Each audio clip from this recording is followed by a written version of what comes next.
সকালে ঘুম থেকে উঠে দেখলাম 1 ক্যারেট আম চলে আসছে। তো সকালে আমের ক্যারেট আর ধরলাম না। সকালে নাস্তা টাস্তা বানানো শেষ করে, খাওয়া দাওয়া শেষ করে তারপরে চলে আসলাম আমের কাছে। আমের ক্যারেটটা খুললাম, এখন সবগুলো আম হচ্ছে ক্যারেট থেকে নামিয়ে নেব। কারণ একটার উপরে একটা আম যদি থাকে তাহলে সবগুলো আম একসাথে পেকে যাবে আর হচ্ছে আমগুলো নষ্ট হয়ে যাবে, খাওয়া হবে না। সেজন্য এখন আমরা মা ছেলে দুইজন আমগুলো কিছু সাইজ করব, যেগুলো পাকা সেগুলো আলাদা করব আর যেগুলো কাঁচা সেগুলো হচ্ছে আমরা আলাদা রাখবো। সবগুলো যদি একসাথে ক্যারেট যেভাবে আসছে সেভাবে যদি রেখে দেই তাহলে তো সবগুলো আম পেকে যাবে আর পচেও যাবে, আমাদের তেমন একটা খাওয়া হবে না। সেজন্য সব কিছু শেষ করে তারপরে আমের ক্যারেটটা খুললাম। খোলার পরে এখন আমগুলো হচ্ছে আমরা একটু বাছাই করব। তো এখানে হচ্ছে দেখতে আছি বেশি আমই হচ্ছে পেকে যাওয়ার অবস্থা। দেখেন সবগুলোই হলুদ হলুদ হয়ে গেছে। হলুদ হয়ে যাওয়া মানে আমগুলো পেকে যাওয়া। তো সেজন্য হচ্ছে আমগুলো এখন বাছাই করব। আমগুলো আমি ম্যাক্সিমাম হচ্ছে খাড়ের নিচে রেখে দেই এভাবে। এখন যেভাবে ফ্লোরে আপনারা দেখতে পাচ্ছেন সেভাবে হচ্ছে আমি ম্যাক্সিমাম সময় হচ্ছে আম খাড়ের নিচে ফ্লোরে রেখে দেই। তাহলে হচ্ছে ফ্যান যে আমরা চালাই তাহলে এই ফ্যানের বাতাসটা কিন্তু আমের মধ্যে লাগে, তা আমগুলি হচ্ছে নিরাপদ থাকে আর আমগুলি হচ্ছে তেমনভাবে পচে যায় না।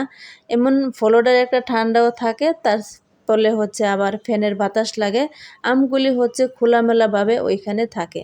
আর যদি আমি ক্যারেটের মধ্যে রেখে দেই তাহলে কিন্তু নিচ দিয়ে ঘেমে যাবে আর তারপরে হচ্ছে আমগুলো পচে যাবে। পচে যাওয়ার চান্সগুলো বেশিই থাকে। তো সেজন্য আমি ম্যাক্সিমাম সময় আমি এভাবেই কিন্তু রেখে দেই।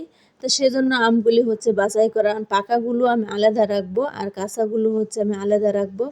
খাটের নিচেই রাখবো কিন্তু সাইড আলাদা আলাদা করে রাখবো। যেগুলো পাকা হালকা এগুলো হচ্ছে এক সাইডে রাখবো, কারণ এগুলো আস্তে আস্তে খাওয়া হয়ে যাবে। আর যেগুলো কাঁচা সেগুলো হচ্ছে আলাদা থাকবে, সেগুলো একে একে করে পাকবে, একে একে করে খাওয়া হবে। তা আমার ছেলে হচ্ছে আমি এখানে রাখছি, আমার ছেলে নিয়ে নিয়ে খাটের তলে ও পাশে রাখছে। তো এখানে দেখতে পাচ্ছি সবগুলো আমই বেশি অংশ পাকা। তো একসাথে যদি আম পেকে যায় এগুলো হচ্ছে মেডিসিন নাই, মেডিসিন দিলে হচ্ছে আম বেশি দিন থাকে। আর মেডিসিন ছাড়া আম যদি পেকে যায় তাহলে সবগুলো একসাথে পেকেও যায় আবার হচ্ছে একসাথে পচেও যায়। তো এখন সবগুলো যেহেতু হলুদ হয়ে গেছে, আজকের রাত থাকলে পরের দিন সকালে দেখবেন যে সবগুলো পেকে গেছে একসাথে, তো সবগুলো কিন্তু পচেও যাবে। তো যাই হোক, কি আর করার কিছু নাই, যেহেতু গরম তারপরে ক্যারেট একসাথে অনেকগুলো প্যাকেট করে আসছে সেজন্য সবগুলো একসাথে হলুদ হয়ে গেছে। এখন করার কিছু নাই, এখন সবগুলোই এক একে করে খেয়ে ফেলতে হবে, পচতে দেওয়া যাবে না। কারণ মানুষের টাকা কষ্ট করে ইনকাম করায়, সেই টাকা দিয়েই মানুষে বাজায় সদায় অনেক কিছুই কেনাকাটা করে থাকে। তো যে কোনো জিনিসই হোক, দামি হোক আর কম দামি হোক, কোনো জিনিসকে পচে ফেলে দেওয়া যায় না। কারণ নিজে খেতে না পারলেও অন্যকে দিয়ে দেওয়া উচিত। আর যদি পারেন তাহলে নিজেই খাবেন। কারণ প্রত্যেকটা জিনিসের হিসাবই কিন্তু দিতেই হবে। আপনি যেভাবেই খান পেটে যা ধরবে তাই খাবেন। অযথা কোনো খাবার নষ্ট করে ফেলে দেওয়া উচিত না। কারণ কিছু কিছু মানুষ হয়তো আপনাকে আল্লাহ দিছে, আপনি খাচ্ছেন ফেলে দিচ্ছেন।